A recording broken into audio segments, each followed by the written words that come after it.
Hey, morning. Well, actually afternoon. I'm in the forest today. I'm hiding in the forest because it's cold. It's a really cold day. I mean, it's winter, sort of. So yeah, it's always nice in the forest. And I'm in the Havorn forest today. It's really interesting because the river here flows literally over. There's no riverbed as in sand or gravel. The river literally flows over rocks. So it's kind of like cut into this rock with little ledges. So where it flows, it's literally just going ledge over ledge, and it's bare rock. It's been slightly covered in moss and things, but there's just no riverbed whatsoever. So yeah, it's not very deep, so it's not really that dangerous, but you really wouldn't want to end up crossing that one. And it just goes on like that. I really do wonder how it's actually formed this way. I've never seen a river like that where there just would not be any kind of sediment deposit being carried together. I mean, there's a few bits of gravel there, but other than that, the whole thing just carries on like this. Ah, there's a few river pebbles and such. Reassuring.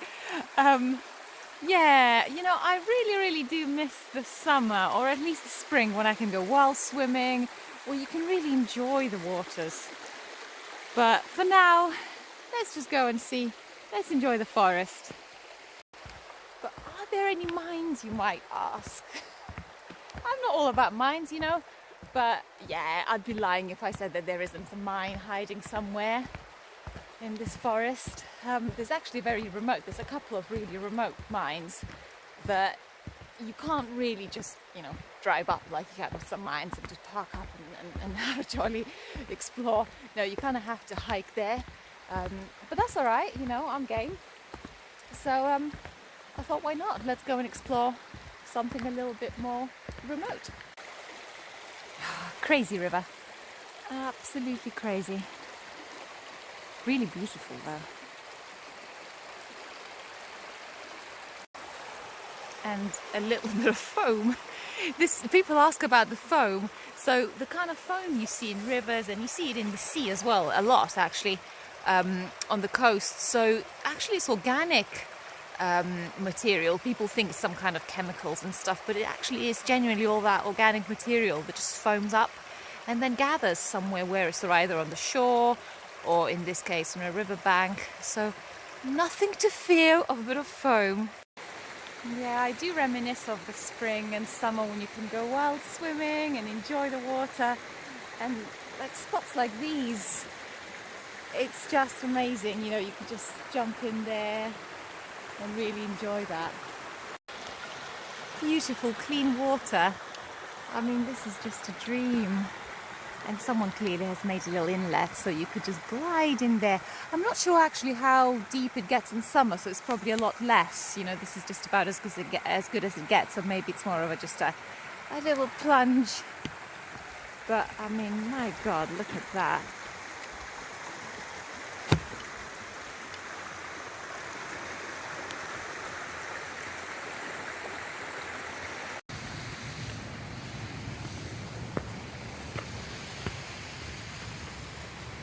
Beautiful, beautiful forest.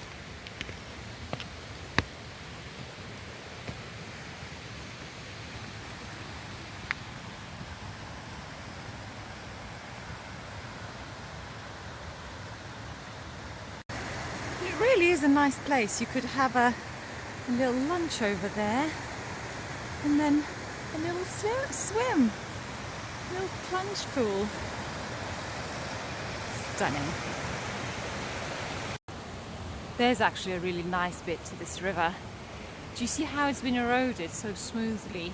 Because the water flow here isn't very fast, so it's just slowly, gently been smoothed out and eroded that way. I've reached the waterfall, so this is where the path curves. That's where I need to start climbing, going up a little bit, which is a good sign, because we might find some more interesting things. But the waterfall itself is actually quite nice. The waterfall, yeah, they always look really good in winter. this time of year. Cold though. And you think you're in proper wilderness, sort of looks proper abandoned, but then there's plenty of footpath signs, so I'm not going to pretend like I'm in some kind of unknown place, because it's actually very nicely waymarked, and it's quite nice sometimes to do some easy hiking. Now there's two ways to tackle this: either walk around through a nice forestry track, or just take a shortcut, which is it's actually a footpath, but somehow it's just fallen out of favour. So now it's just used as a bit of a shortcut for those who can't be bothered to climb up a steep slope. Well, and this is where the forest ends. I'm completely knackered and sweating and whatever, but not far to go now. So come over.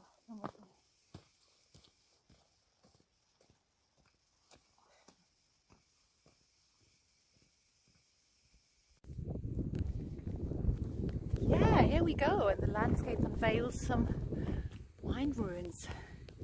Can you see? Yeah. Oh, beautiful. Yeah, there's still quite a bit of that's remaining. You'd think it's just the river, but actually you see how there's a built-up wall over there, and it becomes clear that it's a man-made working. Yeah, lots of loose material around here, so I'm not surprised that they invested all that time building that. And there's a very rough mine building there as well, but might be a little bit older one, because it really doesn't remain that well. It almost looks like an old wheel pit. Let's have a quick look. Yeah, so it does look a bit like it does look like a classical wheel pit, but a beautiful landscape. And so the mines obviously is a lead mine, so they like streams. This is where you find ores, and this is where the vein sometimes just gets uncovered, and that's how people used to notice it, and that's how they know that it's actually even worth digging. And so the mine just there's workings dotted either side of the stream, and then it goes all the way up, and this is where we saw some mine remains just earlier on. So if you saw this and you thought, interesting stream, but then you start to notice quartz and various coloured rocks, sort of ochreous and ferrous, and you quickly, even if you didn't know, very quickly you'd suspect that maybe there's a mine somewhere here hiding. So when I look at these streams, I always think, is there an adit somewhere literally hidden inside the stream? And you just never know. These shadows, they look like, oh, there could be a cavern, and then you check out and there's nothing there. So we're still here in the vicinity of the stream, just went slightly upstream and following this little wall, and the adit is actually here. It's sort of draining well. So there doesn't seem to be very much active flow, which I don't like, but some adits are like that, and it can be an issue where they just don't drain properly because of that. I think all of these grass tufts, obviously they wouldn't have been here before, back in the day. They've, over years, they've just grown over. But let's have a quick peek. So this isn't massively old, obviously this is a 19th century mine. But it does go, actually, it does go in really nicely. How deep is the question, but yeah, I do wonder if this is actually over wellies deep. So let's just have a very good peek inside. Always our reflection, always very misleading. But yeah, it does go in a fair bit and quite nicely. So yeah, as I thought, essentially it's way deeper than it doesn't even look deep, but it is. I just did a very quick welly test, as you do, and essentially this, where it just looks water level, then that mud sort of sinks further, and it's quite interesting because you can actually see over there where it's exposed, maybe an old sleeper. You sort of see where there's the mud level, and below it just drops down maybe another another welly depth further. So you'd be, you'd be over knees into this mud, which is highly undesirable. There's a little bit of old rail, I think. Yeah, that sort of shape. And there's probably, this is where the pipe, the air pipe would have run, this little peg, little staple. So yeah, just another little peek of the, for the view of the adit. I'm going to take a couple of pictures as well. But yeah, so it's there, it exists. This actually, the flow isn't there, but it's not particularly, there's no water gushing from the outside. So I think it's just probably winter, sort of winter wet, winter rain. So maybe in summer this might even be very easily accessible. And I was looking, this looks like a leat, like a waterway, and actually I'm kind of thinking maybe there's another adit sort of just there at the river level. Well, there's a shadow there, I don't know if you can see that, but this channel there is really telling of what could be there. It's a bit of a 2-in-1, bit of a waterfall, no, 3-in-1, a waterfall, a stream, and an adit. Oh, funny one. That channel, that water channel, literally starts here, and then it sort of looks like the stream from above. It joins the stream that is actually the drainage from the adit, and the whole thing would actually be really nicely gushing down, only that it is a little bit overgrown. And if you look the other way, so all this reed is just stopping it from draining nicely. And obviously with the winter downpours, it does make it for a very, very flooded level, to a point where literally it's flooded. Well, it's not flooded to the brim, but it's flooded, it's really flooded, so that you really wouldn't want to go in there, because you'd be in probably chin deep in water. It might, to be fair, it might even sort of even out a little bit, sort of, you duck under and then you stand up, but it really is just too deep. I'll just show you. I don't want to get wet really, but I'll see if I can show you.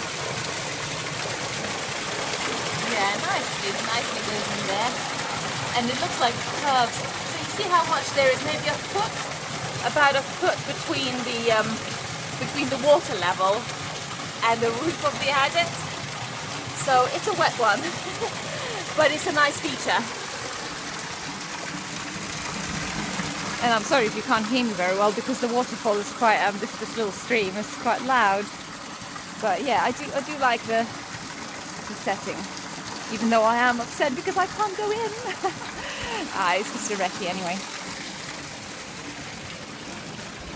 Initially, just as I approached the set, I was pointing that there were some mining remains. So here we are. We're now on the other side of the road, and we're going to have a look to see what these buildings were. I think I can see there's some old furnaces there, and that looks like a very dangerous shaft that turns into a waterfall. And obviously that would then connect to the deep adit that we looked into on the other side, I would imagine, even though the water flow wasn't very strong, but there's obviously a lot of underground flow as well. So yeah, there's this furnace, quite interesting looking as well. Yeah, very typical. But this is, this probably, I'm guessing this part, maybe it's late 19th or early 20th century, because this is, looks like cement. So this, it's not modern, but it's a bit newer. And there's so the sort of the largest waterfall is up there, but the entire river, to be fair, is a bit of a waterfall. Yeah, that looks deep. I don't know if I can reach to throw a stone in there, see how deep that is. Yeah, listen out for when it hits the bottom, if it does. Oh, it's completely flooded. Yeah, okay. At least that's what it sounds like. that it's entirely flooded. I don't know, but yeah, it's nice. Yeah, so it's sort of almost like well, it's not square, but it has that shape that you'd expect from a shaft. And then here, hidden in the grass, there's remains of an old winch. Oh, that is a shame because it's completely hidden now over years. You can see how, you know, where we see the level, even by the adits, and here, you know, the ground would have been sort of 2 foot lower, or at least 1 foot, and that's how stuff gets hidden. Yeah, the trees have started growing to the side of that furnace, and that is probably I'm not going to get to it today, but can you see over there? That looks like a level as well. Very inconveniently positioned, and actually no, well, if it is a level, can you see there's a very deep gash, an open cut running across all that way, so it's probably not somewhere you'd want to end up.